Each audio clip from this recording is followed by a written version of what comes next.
When we think about, the great feats of human engineering, our minds usually go outwards. We think of bridges, skyscrapers, maybe space shuttles. Right, massive external structures. Exactly. But the human body, it houses this mechanism of almost microscopic precision that has to manage three critical tasks all at once. It's balancing survival and communication every single second of every day.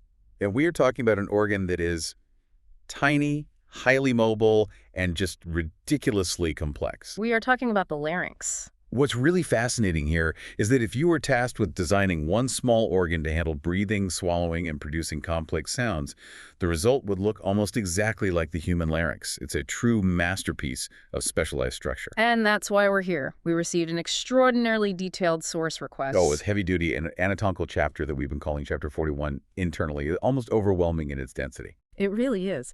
So that's our mission for this deep dive. We're going to transform what could be, an overwhelming list of cartilages and ligaments into a clear, structured journey. We want to uncover the incredible engineering packed into this small space. We're going way beyond just calling it the voice box. Way beyond. We'll explore the framework, the 5 microscopic layers responsible for your unique voice, and the fragile neural pathways that govern its every action, because the structure, it really is a critical gatekeeper for survival. Indeed. And we're going to explore how these precise, often fractional movements of cartilages can dictate something as fundamental as the pitch of your voice, or as vital as protecting your lungs from aspiration. It's all about structural nuance. It is. Form absolutely dictates function here. Okay, so let's start with the big picture. Where is this critical organ positioned, and what's its core job description? Well, the larynx is first and foremost a passage for air. Second, it's a critical sphincter for protection. And only thirdly is it the organ of phonation, of speech. So voice is almost an afterthought, evolutionarily speaking. In a way, yes. Its position is key. It connects the pharynx above. Right, the shared space. Exactly, the shared space for both air and food. It connects that to the trachea below, which is the dedicated windpipe. And it projects forward, anteriorly, into the neck, which is why you can feel parts of it. And when we talk about its exact placement along the spine, it's not rigidly fixed, is it? It's a mobile structure. Oh, absolutely. The general framework, the main body of it, sits opposite the 3rd cervical vertebra, so C3, down to the 6th, C6, in a mature adult. But that's not static. Not at all. It moves significantly when you do things like sing or swallow, and most notably, it changes with age. That brings us directly to the developmental changes. The source noted that the position shifts really early in life, right? Precisely. And this developmental positioning is key to an infant's survival.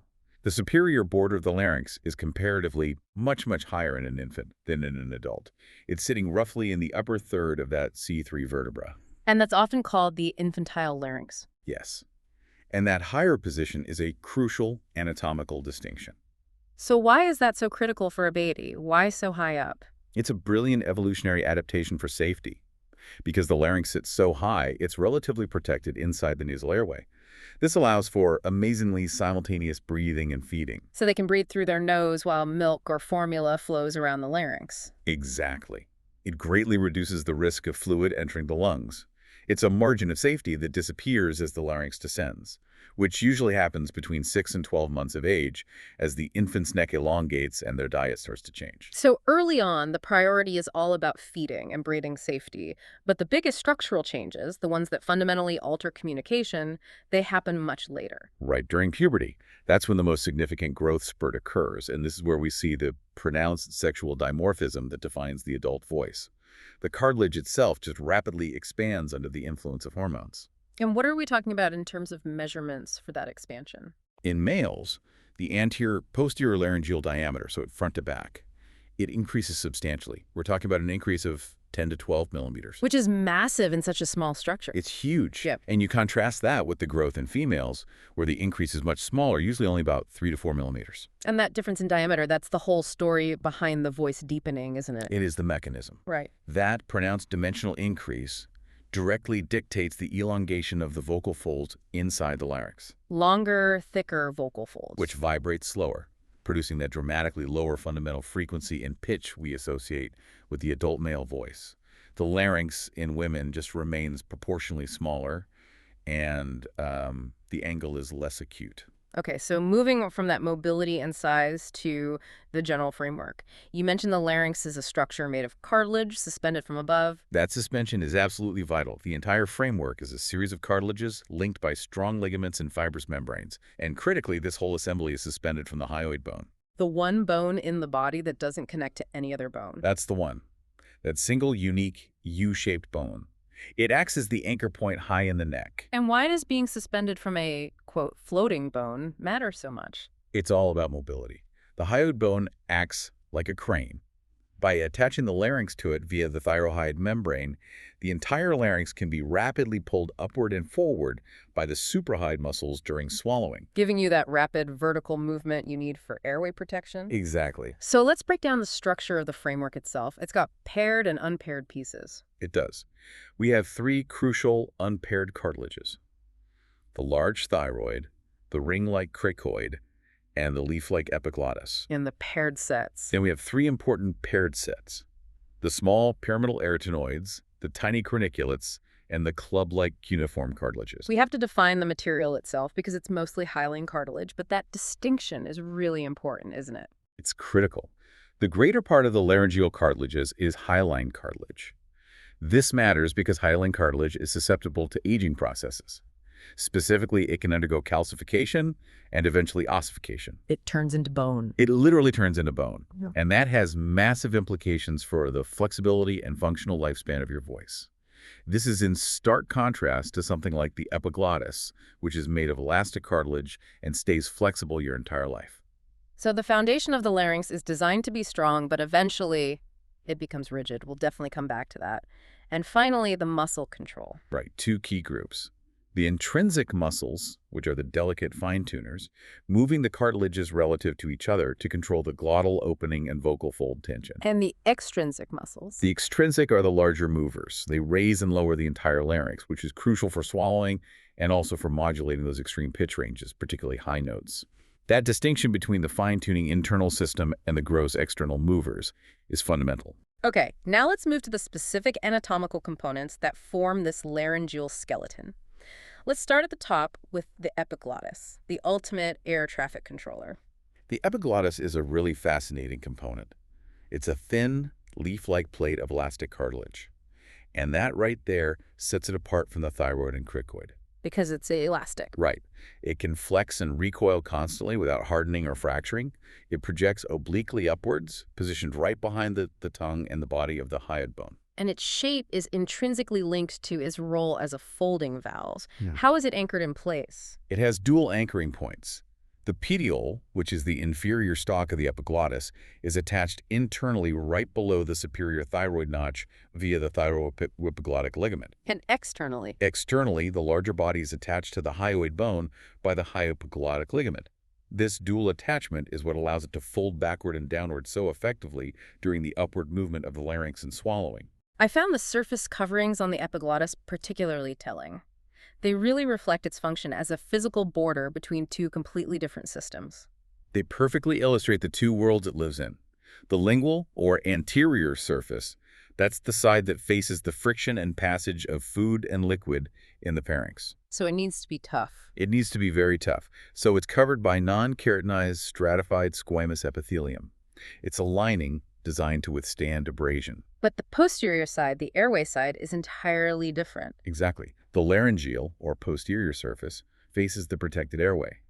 This area is covered by the highly specialized respiratory mucosa. The cilia and everything. Pseudostratified ciliated columnar epithelium, yes.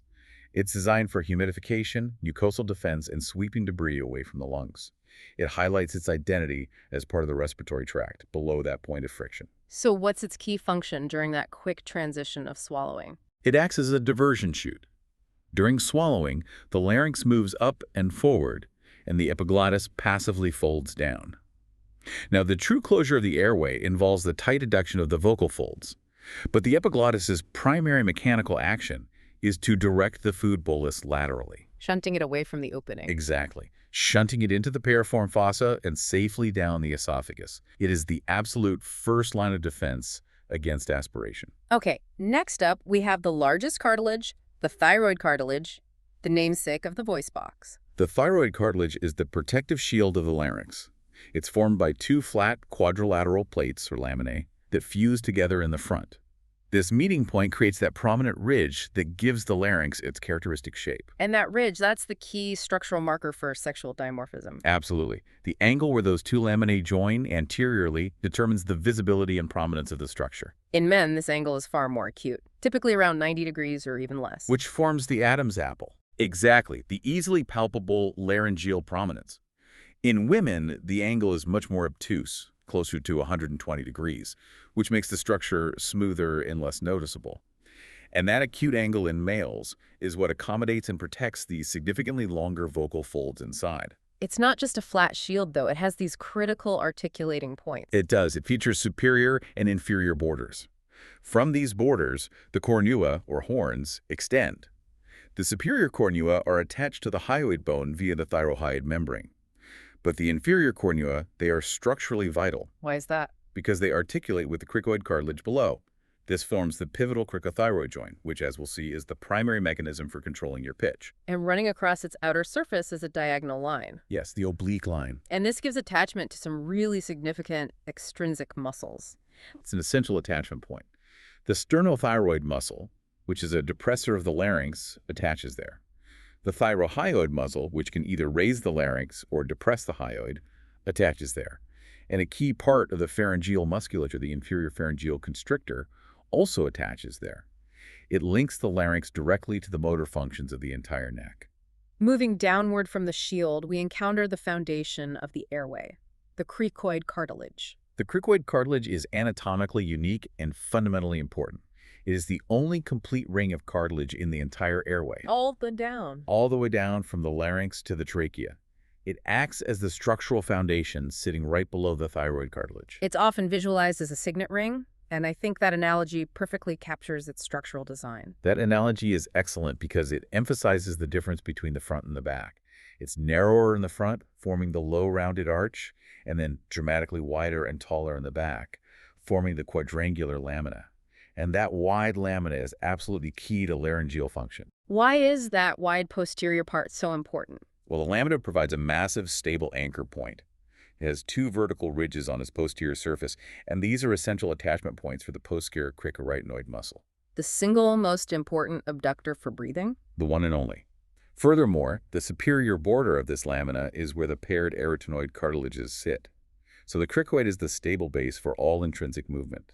And it has two sets of articulation surfaces, two sets of joints? Yes. It articulates with the inferior horns of the thyroid cartilage, which is the cricothyroid joint, and with the arytenoid cartilage is the cricoarytenoid joint. These two synovial joints are the mechanical heart of voice production and airway management. Which brings us to the true workhorses of movement, the arytenoid cartilages. These are the small, paired, pyramidal structures sitting right on top of that cricoid lamina. These are paired, pyramidal structures, mostly hyaline cartilage, and they rest on those articulation facets on the superior border of the cricoid lamina. They are the mobile components that act as levers, translating muscle contraction into vocal fold movement. And their structure is defined by two key processes that act as the attachment points for all the ligaments and muscles. The first is the vocal process. This is a sharp point that projects horizontally forward from the base, directly into the laryngeal cavity. It's the attachment point for the posterior cricoarytenoid ligament, and most critically, the vocal ligament. The core of the true vocal fold. The absolute core. Any change in the position of this process directly changes the length of the vibrating fold. And the second process is the point where the muscles pull to initiate that rotation. That's the muscular process. It projects horizontally backward and laterally, providing a powerful lever arm. This is the attachment site for the major intrinsic muscles, notably the lateral and posterior cricoarytenoid muscles. So by pulling on this process, the muscles can rotate or glide the entire arytenoid cartilage. Right. Opening or closing the glottis. I recall the source material noting some specific surface depressions, the fovea oblonga and fovea triangularis. Are these just anatomical footnotes, or do they have a real function? Oh, they are crucial functional details. The lateral surface depression, the fovea oblonga, and the anterior surface depression, the fovea triangularis, they indicate areas for complex connective tissue and muscular attachments. These depressions ensure that the precise vectors of muscle pull, which you need for that 3-degree movement of rotation and gliding, are properly distributed across the cartilage. It speaks to the extreme fine-tuning required. It really does. So beyond these major three, we have the accessory cartilages, which provide some structural nuance to the soft tissue folds. We have three minor paired cartilages. First, the corniculate cartilages. These are small elastic nodules that sit right on the apices or the tips of the arytenoid cartilages. They effectively elongate the posterior structure. And they're embedded in the mucosal lining. Often, yes, they're embedded within the posterior parts of the epiglottic folds. And the ones that give structure further up in those same folds. Those are the cuneiform cartilages. These are club-like elastic nodules found within the arygglottic folds, situated superior and anterior to the corniculates. They don't articulate with any other cartilages. Instead, they act like little internal support struts. So they add stiffness. Exactly. They provide stiffness and help to elevate the epiglottic folds, which is necessary for a robust sphincter closure during swallowing. And the occasional tracheids. The trachea cartilages are the highly variable accessory components. They're small, oval elastic nodules sometimes found embedded within the thyroid membrane itself. When they're present, they add a bit of additional tensile strength to the membrane and help support the superior horn of the thyroid cartilage. Okay, so we've established that the majority of these structures, thyroid, cricoid, arytenoids, are hyaline cartilage, which means they are susceptible to aging. Let's expand on the reality of calcification. This is a critical process that really marks the decline of the youthful voice. Calcification, which is the deposition of calcium salts that leads to ossification. Turning the cartilage into bone. Right. It usually begins in the thyroid cartilage surprisingly early, around the ages of 25 to 30, and it typically starts in the posterior part of the lamina. Does it affect all the major cartilages eventually? Yes, gradually. It spreads to include the cricoid and the arytenoid cartilages. What's fascinating is the clear sexual dimorphism in this aging process. The rate and extent of calcification are generally far greater in males. So significant calcification in women is less common. Much less common, which may contribute to the different ways male and female voices age over a lifetime. What's the functional consequence of this hardening? What does it actually do to the voice? Well, if the cartilage ossifies, it loses its flexibility. This directly impacts the ability of the cricothyroid and cricoarytenoid joints to perform those minute rotations and glides that you need for fine pitch control. So you lose your vocal range. You lose range, and you can get voice instability. It's a major contributor to the changes we hear in older voices. And clinically, the source noted that this calcification can occasionally complicate a diagnosis. It absolutely can. Yeah. Because the hyaline cartilage is turning denser, the calcification can sometimes present on an X-ray or another radiographic image and mimic a foreign body that's lodged in the airway. Wow. Yeah, so it means that clinicians have to be extremely careful in their radiological interpretation. They have to consider the age and sex of the patient to avoid unnecessary exploratory procedures based on what is actually just a normal aging process. All right, so we have the skeleton. Let's look at the sophisticated connective tissue that links these pieces together and defines the internal shape of the air cavity. We can start with the intrinsic membranes. The cartilaginous framework is interconnected internally by two critical fibroelastic sheets. These are the foundation for the soft tissue folds. You have the quadrangular membrane above and the conus elasticus below. Describe that upper sheet for us, the quadrangular membrane. It's a broad fiber sheet that extends from the lateral margins of the epiglottis and the interior of the thyroid cartilage all the way back to the arytenoid cartilages. Its superior margin is contained within the epiglottic fold. But functionally, its most crucial feature is its lower border. Exactly. Its lower free border forms the core structure we call the vestibular ligament. And the vestibular ligament forms the foundation of the false vocal fold. That's right. The false vocal folds are the protective layer. They contain the vestibular ligament, and they're covered in respiratory mucosa. They can adduct for protection, but they typically don't vibrate for normal speech. Okay, so below that is the conatanus elasticus. The conus elasticus, which is also known as the cricothyroid membrane, is the lower fibroelastic layer. It extends upward from the superior border of the cricoid cartilage, and its superior free border is remarkably firm and forms the vocal ligament. The vocal ligament being the medial structural part of the true vocal fold. So to simplify, we have the false fold anchored by the vestibular ligament and the true fold anchored by the vocal ligament. That's the perfect distinction. And we have to highlight the most important clinical anchor point in the anterior larynx, the median cricothyroid ligament. Right, this is a critical landmark. It's the anterior central connection between the arch of the cricoid and the thyroid cartilage. This is the spot that's intentionally pierced during emergency airway procedures, a cricothyrotomy. Because it's the clearest, thinnest path into the airway. Right, when a patient can't be intubated, this is the access point. Now let's move to the extrinsic membranes, the external anchoring system that connects the larynx to the surrounding anatomy. The most prominent one is the thyrohyoid membrane. That's the broad fibroelastic sheet connecting the superior border of the thyroid cartilage lamina up to the hyoid bone. Its elasticity and strength are what allow the larynx to be suspended and rapidly elevated during swallowing. And the epiglottis's external connections. We have the hyo and thyroepiglottic ligaments, which secure the epiglottis to both the hyoid bone and the inner thyroid cartilage, ensuring it can fold effectively. And finally, the connection to the trachea. That's the cricotracheal ligament. It connects the lower border of the cricoid to the first tracheal ring, ensuring the airway is continuous and stable as it enters the neck and chest. Now for the joints, the functional pivot points. Let's examine the cricothyroid joint first, the major adjuster for vocal pitch. This is a highly specialized synovial joint. It's located between the inferior horn of the thyroid cartilage and a facet on the lateral surface of the cricoid. And being synovial means it allows for smooth, precise, low-friction movement, which is absolutely essential for fine-tuning sound. What are the movements that allow for that pitch change? Primarily, it's rotation and gliding. When the cricothyroid muscle contracts, it tilts the thyroid cartilage forward relative to the cricoid ring. Like pulling the head of a tuning fork. That's a great analogy. This forward movement stretches and tenses the vocal folds, increasing their length and tension. This is the main gross adjustment for increasing your vocal pitch. The source material included a fascinating note about the variability of this joint's movement. It's not the same for everyone. No, it's not, and this variability really speaks to the anatomical subtlety required for a versatile voice. While most movement is a combination of rotation and gliding, some studies show that the joint shape varies. A small percentage of individuals, around 3%, may show pure rotation only. And some show pure gliding. About 12% may show pure gliding.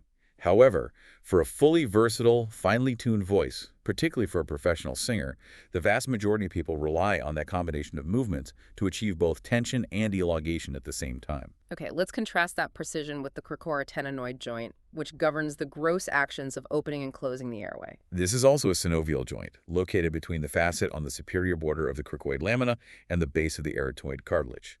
It's a much more complex joint, and it's stabilized by a strong posterior cricoretenoid ligament. And how does its complexity manifest in its movement? It has a complex 3-degree range of motion. It requires this careful orchestration of both rotation and gliding. Rotation involves the medial and lateral swing of the vocal process. Like a hinge door opening and closing. A perfect analogy. And gliding slides the entire arytenoid cartilage forward, backward, toward, or away from the midline. Which of those actions is functionally more important for, say, respiration versus voice onset? Rotation is the key mechanism for abduction, which is opening, and adduction, which is closing, of the rima glottis. When you breathe in forcefully, that rotation swings the vocal processes laterally. When you speak, rotation swings immediately to close the gap. So what's the gliding for? Gliding primarily aids in the fine forward and backward adjustment of the vocal process. It helps to regulate the exact length and slack of the vocal fold. It's more of a fine-tuning movement. We've built the frame and articulated the joints. Now let's move inside the cavity itself, where the air flows and the sound is actually generated. Let's begin at the entrance. The laryngeal inlet, or adidus, is the entry point into the upper laryngeal cavity. It's defined by 3 boundaries. You have the epiglottis in the front, the arypasic folds on the sides, and the intra-arytenoid notch in the back.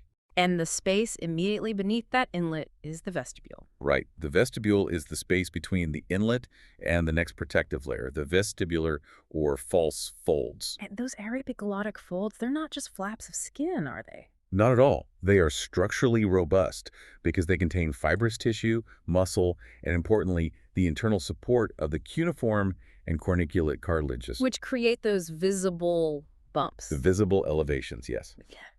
These structural folds are what guide the food bolus safely past the airway entrance. So we pass the vestibule and encounter the crucial middle and lower parts of the cavity, separated by the false and the true folds. First, you hit the vestibular folds, or false vocal folds. These represent the lower free edge of that quadrangular membrane we talked about, and they're covered in respiratory mucosa. They're primarily protective. A second sphincter layer. Exactly. They close tightly during swallowing, shielding the delicate true vocal folds below. And between the false folds and the true folds is a small specialized space, the ventricle. That's the ventricle of the larynx, or the laryngeal sinus. It's a narrow elliptical recess that separates the false folds from the true folds. And this space extends laterally and upward into a blind pouch, which serves an absolutely critical, though often overlooked, purpose. That blind pouch is the saccule of the larynx, and its role is lubrication. Why is this built-in lubrication system so essential? The saccule of the larynx is a conical pouch of variable size that is packed with an extremely high density of mucus glands. This glandular concentration is essential because the true vocal folds themselves, the actual vibrating edges, are covered in stratified squamous epithelium and completely lack their own protective lubricating glands. Okay, wait, so the true vocal folds are constantly vibrating thousands of times a minute, rubbing against each other, but they have no built-in lubrication system of their own. None whatsoever. They rely entirely on this superior pouch, the saccule, to secrete the necessary mucus film down onto their surface. And that mucus film is what allows for the mucosal wave. It is vital for facilitating that specific, flexible vibration required for rich voice production. Without proper lubrication from the saccule, the folds would be prone to trauma and friction. And what's the clinical note regarding the saccule? What happens when it swells? Excessive swelling, edema, or fluid accumulation within the saccule and ventricle can actually cause the false folds, the vestibular folds, to swell dramatically. When this happens, they can start to approximate or come together and actually attempt to vibrate for sound production, Leading to a condition known as false phonation. or dysphonia plica ventricularis.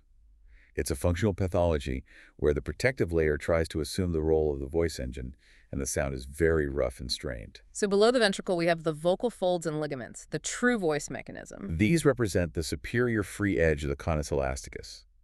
The true vocal fold is a complex layered structure comprised of the firm vocal ligament and the underlying vocalist muscle, which together form the vibratory mass. The space below the true vocal folds leading to the trachea. That is the infraglottic cavity, or subglottis.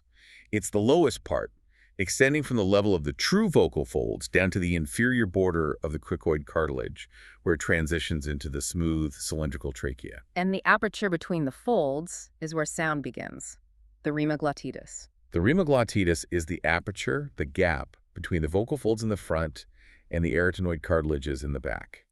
Its size is a key determinant in airflow and voice production, and again, we see that significant sexual dimorphism. What are the average length? It's about 21 millimeters in adult men and approximately 14 millimeters in adult women. And functionally, it's not a single uniform gap, is it? It's divided. No, it's functionally divided. The larger anterior two-thirds is the membranous part, located between the true vocal folds themselves. This is the part that vibrates rapidly. The posterior one-third is the cartilaginous part, situated between the arytenoid cartilages. So the muscles have to close both segments. They do. The membranous part for voice and the cartilaginous part for an airtight closure for protection. Now let's pivot to the microstructure, the histology. This is where that five-layered marvel comes into focus. First, the general lining of the larynx. Generally, the larynx is lined by ciliated pseudostratified columnar epithelium, your standard respiratory mucosa, which helps sweep away foreign particles. This lining is found throughout the ventricles and saccules. But the high-stress areas, the true vocal folds, they need a tougher lining. Oh, absolutely. Non-keratinized stratified squamous epithelium covers the areas subject to mechanical stress and the fastest air movement. So the entire superior surface of the epiglottis, parts of the arytenoid cartilages, and critically, the entire length of the true vocal folds. Because they have no glands to protect them. Right. This tough protective lining is crucial. So here it is, the true engineering marvel. The five-layered structure of the true vocal folds. Why is this organization so critical for producing a stable, complex voice? It's all about graded flexibility. It's a complex hierarchy of stiffness. From superficial to deep, those layers are: 1, the mucosa, which is the epithelium, that protective squamous layer. Layer 2 is the superficial lamina propria, often referred to as Reinke space. This is loose, watery, pliable tissue containing scattered fibrous tissue.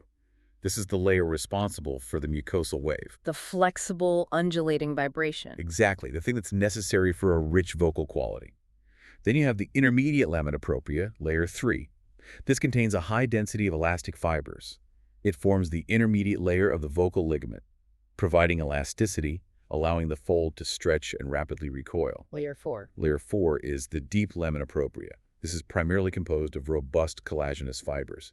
It forms the deep layer of the vocal ligament, providing the underlying tensile strength and structural integrity. And finally, the muscle. Layer 5 is the vocalus muscle, the deepest layer, regulating tension and thickness from within. So layers 2, 3, and 4 combine to form the vocal ligament, a flexible spring wrapped around a firm core with the muscle inside that spring.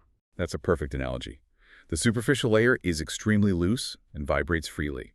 Layers 3 and 4, the elastic and collagenous layers, together form the functional ligament, giving stiffness and elasticity. This complex mechanical structure, which varies in stiffness from mushy to firm, is what allows for the incredible range of frequency and quality we rely on. And what's the clinical significance of Reinke's space swelling? Edema there, known as Reinke angioedema, dramatically alters the voice by increasing the bulk and fluidity of the layer responsible for vibration. The folds become thicker and less capable of minute adjustments, leading to a perceptibly lower, rougher voice.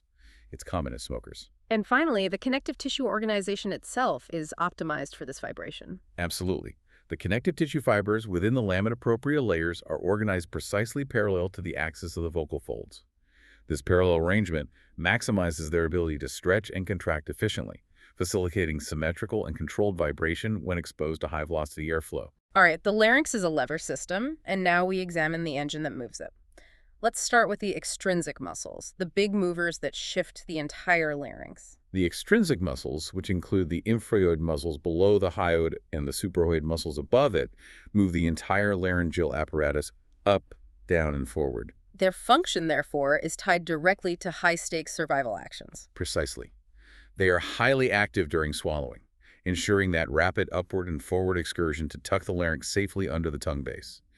They also play a role in forced respiration and postural stabilization. And in phonation. In phonation, changes in their tension can affect the vocal pitch, particularly by pulling the entire complex superiorly to facilitate the extremely high notes that singers can achieve. Okay, now for the intrinsic muscles. These are the ones that fine-tune the airway gap and tension from within. These muscles originate and insert entirely within the larynx, regulating the size and shape of the rima glottis and the tension of the vocal folds. They operate in three critical and often antagonistic functional groups: abductors, which are openers, adductors, which are closers, and tensors, which are stretchers and relaxers. Let's start with the abductor, the one muscle whose function is purely survival. The posterior cricoidinoid, or PCA. The posterior cricoidinoid, the PCA, is the only muscle capable of actively opening the vocal folds widely. It attaches to the posterior surface of the cricoid lamina and the muscular process of the arytenoid. It's often described as the most important laryngeal muscle for survival. Because if it fails on both sides. It means immediate suffocation. How does a PCA achieve that wide opening? It pulls the muscular process backward and medially.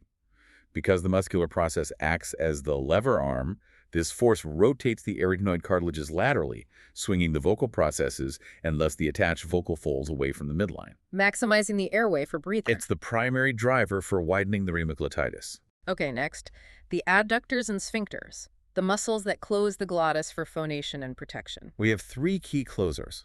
First, the lateral cricoidinoid muscle, or LCA. It attaches to the superior border of the cricoid arch and the muscular process of the arytenoid. Its action is functionally opposite to the PCA. Meaning it rotates the arytenoids medially, closing the gap. It pulls the muscular process forward and laterally, rotating the arytenoid cartilages medially. This closes the anterior, or membranous, two-thirds of the glottis, the part that vibrates. And the remaining closure, the cartilaginous posterior third, is handled by the interarytenoids. Right. These are the transverse and oblique interarytenoids. They are unique in that they're often considered a single, unpaired muscle mass that bridges the posterior surfaces of the two arytenoid cartilages. And their job is just to pull them together. Their action is to pull the arytenoids directly together, closing that cartilaginous part of the rima glottis. And the oblique interarytenoids contribute to the laryngeal sphincter as a whole. They do. The oblique fibers continue onward into the arydoglotic folds. Along with the LCA, these muscles close the glottis completely, forming a robust valve not just for phonation, but for preventing gastric reflux or air escape during straining, coughing, or heavy lifting. Finally, the tensors, the pitch modulators. Let's start with the external tensor, the cricothyroid. The cricothyroid, or CT muscle, attaches to the lower border of the thyroid lamina and the anterior aspect of the cricoid arch. When it contracts, it performs that rotational and gliding movement we discussed earlier. That is, tilting the thyroid cartilage forward relative to the cricoid. Yes, or tilting the cricoid backward. This action stretches the vocal folds, increasing their length and tension. This is the primary mechanism for increasing vocal pitch, particularly for achieving the higher frequency sounds. And the internal tensors are the thyroarytenoid and the vocalus, which form the bulk of the fold itself. The thyroarytenoid, or TA, forms the muscular bulk of the vocal fold. The vocalus is considered the medial-most portion of the TA, running adjacent and parallel to the vocal ligament. And their primary action is to shorten and relax the folds. Right, which generally decreases pitch. But the vocalus is the master of fine-tuning and voice quality, isn't it? It is the internal regulator. Contraction of the vocalus muscle provides incredibly fine, subtle adjustments to the thickness and tension within the fold body itself. Because it's layered inside the vocal fold structure, its segmental contraction can create these complex vibratory patterns that are essential for timbre, texture, and the complex voice quality that defines your unique sound. The motor must be fueled and the movement has to be precisely wired. Let's first cover the vascular supply, which is neatly divided by the vocal folds. Right. The larynx receives blood from superior and inferior laryngeal arteries, creating a clear line of demarcation, which is clinically significant. The superior laryngeal artery is a branch of the superior thyroid artery, which itself comes off the external carotid artery. This supply is dedicated to the larynx above the vocal folds. And the supply from below stems from the subclavian network. That's the inferior laryngeal artery. It's a branch of the inferior thyroid artery, originating from the thyrocervical trunk, which is off the subclavian artery.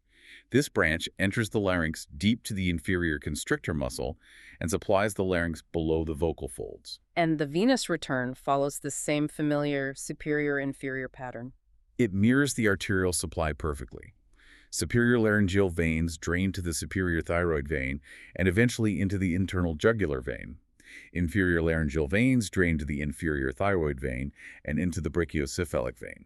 Okay, let's discuss lymphatic drainage because the vocal folds act as a partial boundary here as well, don't they? They do. The vocal folds are a watershed moment for lymphatic fluid. Drainage above the vocal folds flows primarily to the deep cervical lymph nodes, including the prelaryngeal nodes.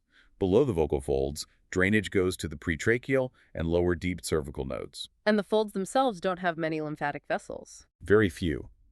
The scarcity of lymphatic vessels right at the true vocal fold edges creates this partial demarcation, and that influences how infections or malignancies can spread within the laryngeal region. Now, onto the nervous system control, the most clinically sensitive area, governed entirely by branches of the vagus nerve, cranial nerve 10. The vagus nerve provides the two critical branches, the superior laryngeal nerve, or SLN, and the recurrent laryngeal nerve, or RLN, and they have a distinct and almost perfectly segmented functional division. Let's break down the SLN first. This is the nerve of sensation and high pitch. The superior laryngeal nerve divides into two branches. The internal laryngeal nerve is almost purely sensory. It pierces the thyrohyoid membrane and provides sensation for the laryngeal mucosa above the vocal folds. And this is absolutely vital. Vital. Any foreign particle sensed by the internal branch immediately triggers the cough reflex to protect the airway. And the external laryngeal nerve has only one highly specialized motor target. Right. The external laryngeal nerve is motor, and it supplies only the cricothyroid muscle. The pitch-raising muscle. Exactly. So damage to this nerve results in hoarseness and, crucially, the inability to achieve high pitch because the folds can't be tensed sufficiently. Then we have the RLN, the nerve that controls nearly everything else, all movement and breathing. The recurrent laryngeal nerve is the life support nerve. It supplies sensation for the mucosa below the vocal folds, and it provides motor control for all other intrinsic muscles. So that's the opener, the closers. The PCA, the abductor, the LCA and interarytenoids, the adductors, and the thyroarytenoid and vocalis, the internal tensors. It does everything else. And the RLN is notoriously vulnerable due to its evolutionary looping path. Why is it called recurrent? It's called recurrent because it travels down into the chest cavity and then loops back up into the neck to reach the larynx. On the right side, it loops beneath the subclavian artery. On the left, it loops under the massive aortic arch. Which is a much longer path. A dramatically longer, more exposed path, especially on the left side. This makes it highly vulnerable to injury. not just from thyroid surgery, but from pathologies in the chest, like aneurysms or tumors that can compress it anywhere along its course. And this vulnerability is compounded by the anatomical unpredictability the source material highlighted. It's not always a single, neat cord. This is truly the surgical nightmare of the RLN. The nerve exhibits significant and highly variable branching patterns. It often splits into 2, 3, or even more trunks before it even enters the larynx. The source material had some critical statistics on this. It did. Type A, which is no branching, a single, easily identifiable trunk, is seen in only about 23% of cases. So less than a quarter of the time. Right. Type B, a bifurcation where it splits into 2 trunks, is the most common pattern, occurring in over 60% of cases. Then you have Type C, a trifurcation splitting into 3, in about 10%, and Type D, multiple branches, in about 6 or 7%. So if you're a surgeon, you are only dealing with a single, clear nerve less than a quarter of the time. Over 3/4 of the time, the nerve looks like a split cable, which increases the margin of error exponentially. It does. If a surgeon only identifies and avoids one trunk in a Type B or C configuration, the other branches supplying critical muscles like the PCA or the thyroretinoid could still be damaged. This results in what's called a partial paresis, an incomplete vocal fold paralysis, leading to chronic voice impairment. It highlights why nerve identification during thyroid and neck surgery is such a time-consuming, critical procedure. Let's discuss the clinical implications of these lesions, starting with a unilateral RLN lesion, the most common severe palsy. If only one RLN is damaged, the vocal fold on that same side is paralyzed. And since the RLN controls both the opener, the PCA, and the closers, the paralyzed fold adopts what's called the paramedian position. Partially closed. Right, halfway between breathing and phonating. And what's the consequence of that? The most immediate consequence is hoarseness and a very breathy voice. Because the healthy fold can't fully close against the paralyzed fold, you get this massive air leakage. While the airway might be adequate for quiet breathing, the voice is severely impaired, and the patient experiences a lot of vocal fatigue because of the enormous air wastage. Now for the catastrophic scenario, a bilateral RLN lesion. This is a life-threatening emergency. If both RLNs are damaged, both vocal folds assume that paramedian position. Because the vital opener, the PCA, is paralyzed on both sides, both folds are stuck in a partially closed, restrictive position. So the airway is blocked. Severely restricted. This leads to immediate and critical respiratory distress. It requires emergency intervention, usually a tracheostomy, to secure the airway and bypass the obstruction. And just to contrast that severity, what about an isolated SLN lesion? An SLN lesion is functionally less catastrophic, though it's still very serious for voice professionals. Since the RLN is intact, the ability to open the glottis for breathing and close it for basic phonation is maintained. However, the loss of the cricothyroid muscle means the patient can't tense the vocal fold for high-frequency sounds. So they lose their upper range. Their voice becomes weak, breathy, and they completely lose the upper range of their pitch. We've mapped the structure and the wiring. Now let's bring it all together to understand how the larynx performs its triple mandate. And it's critical to remember the functional hierarchy here. The laryngeal musculature is primarily optimized for 2 functions: protection of the lower airway and ensuring smooth respiration. Voice production is, in the grand scheme of things, a highly refined secondary function that relies entirely on the efficiency of the other 2 systems. Let's start with function number 1, airway protection, the sphincter. Airway protection during swallowing is rapid and multi-layered. First, those extrinsic muscles rapidly pull the entire larynx upward and forward.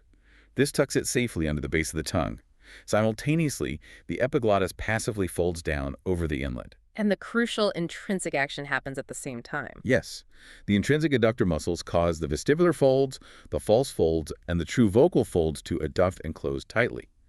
This creates a redundant, robust valve, a sphincter, that prevents food, liquid, or saliva from entering the trachea and prevents fatal aspiration.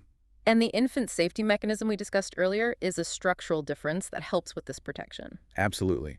The higher position of the larynx in infants means it's relatively protected inside the nasal airway.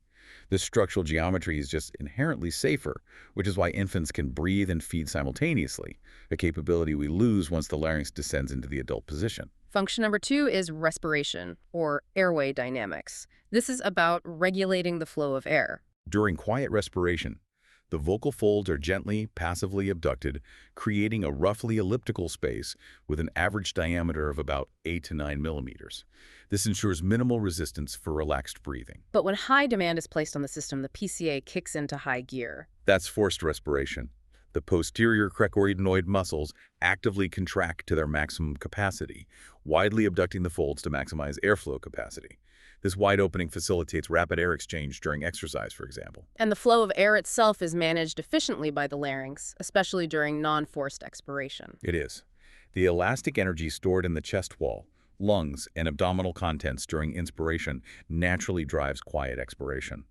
The larynx helps regulate this process. It maintains a slight narrowing during expiration to regulate the pressure differential, ensuring a smooth, controlled airflow rather than a chaotic rush. This minimizes the need for constant muscle effort during basic breathing. Finally, function number 3, phonation-producing sound. This is where anatomical structure, muscle tension, and the physics of air velocity all converge. Phonation begins when the vocal folds are brought together, or adducted, by the intrinsic muscles, the lateral cricoretinoids and the interarytenoids. This approximation closes the rima glottis, which sets the stage for vibration.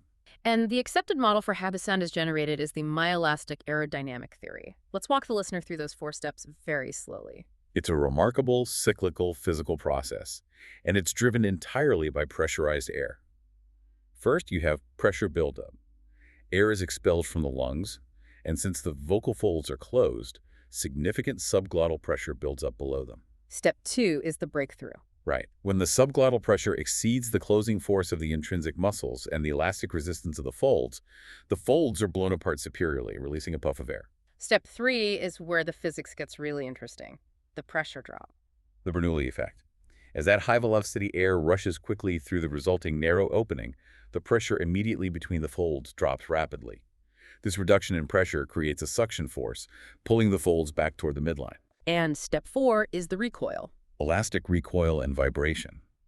The combination of that Bernoulli suction and the intrinsic elasticity and tension of the 5 vocal fold layers causes the folds to snap back together rapidly.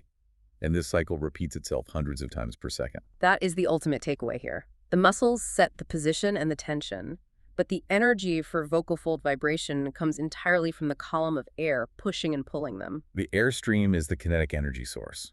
The muscles are just the fine, static regulators that determine the mechanical resistance and elasticity of the system. Let's discuss pitch control, or frequency. The sheer precision required for this is astounding. Perceived pitch is the fundamental frequency, or F0, and is determined by the rate of vocal fold vibration. The averages are stark. Adult males are around 120 hertz, adult females around 200 hertz, and children are way up around 270 hertz. And the control mechanisms for changing that frequency rely on stretching and contracting the folds. Frequency is primarily determined by the tension, the length, and the thickness of the vocal folds. The cricothyroid muscle stretches the folds, which increases their length and tension. This raises the frequency and the pitch. And the thyroarytenoid and vocalists do the opposite. Right. They shorten the folds, which decreases their length and tension, lowering the frequency. And crucially, the vocalist muscle provides that fine adjustment of thickness, the muscular bulk, which profoundly affects how the folds vibrate and resonate. The mechanical precision is just extraordinary. We're talking about millimeters of movement affecting massive changes in perceived sound. Even 1 or 2 millimeters of change in vocal fold length or micro adjustments in thickness due to vocalist contraction can result in significant shifts in pitch. It elegantly demonstrates the precision required by the cricoarynoid and cricothyroid joints working together. And finally, loudness or amplitude is determined less by the intrinsic muscles and more by the breathing engine that's powering the air column. Loudness depends on the amplitude of the vocal fold vibration. This is regulated by the force of vocal fold closure, the adduction, and critically, the subglottal pressure exerted by the entire respiratory apparatus, the diaphragm and the abdominal muscles. So more pressure means a bigger vibration. Greater pressure forces a larger opening and a more explosive, forceful closure, producing louder sound. And the raw sound generated by the larynx, that buzz, has to be shaped to become actual recognizable communication. The larynx produces the basic complex sound source, the buzz, All other components of speech vowels, consonants, timbre, your regional accent are shaped and articulated by the supraglottic vocal tract. Meaning the pharynx, the mouth, and the nasal cavity. Exactly. These spaces act as a filter and a resonator. This is all encapsulated in the source filter theory. Airflow is modulated into sound at the vocal folds, that's the source, and then that raw sound is shaped into recognizable speech sounds by changing the physical shape and volume of your oral cavity, that's the filter, using your tongue, lips, and soft palate. We started this deep dive wondering just how complex an organ would have to be to manage the triple threat of breathing, protection, and voice. And looking at the detail, the answer is, well, it's an anatomical masterpiece. We went from the rigid skeletal framework, the thyroid and cricoid shields, to the subtle elastic components like Ranke's space and the parallel fibers of the vocal ligament. We connected two relatively simple synovial joints, the cricothyroid for tension, the cricoenoid for rotation, to the complex function of pitch control and life-saving glottal opening. The larynx is a perfect example of anatomical synergy.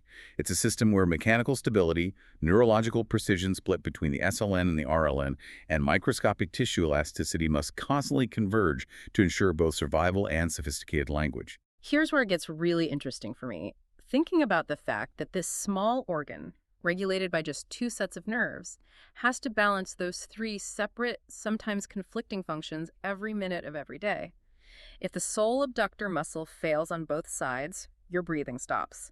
If the nerve that controls the vocal fold's length is damaged, you lose your high notes. That margin for error, especially when you consider the sheer variation in the recurrent laryngeal nerve structure, is just incredibly thin. And this raises an important question. Given the incredible precision required by the intrinsic muscles for fine-tuning a voice, and the high rate of surgical variation we found in the recurrent laryngeal nerve, with bifurcation and trifurcation being the norm, how effective can future microsurgical techniques realistically be in restoring full professional quality voice when those intricate nerves have been permanently damaged? Restoring that microscopic functional balance remains a profound challenge. Now that's a deep dive to mull over. Next time you speak, consider the sheer kinetic energy of the air column that is being shaped by those 5 thin layers of tissue vibrating perhaps 200 times per second. It's not just noise, it's complex physics in action, governed by cartilage rotation measured in mere degrees. That level of efficiency and complexity housed right in the center of your neck is truly a wonder.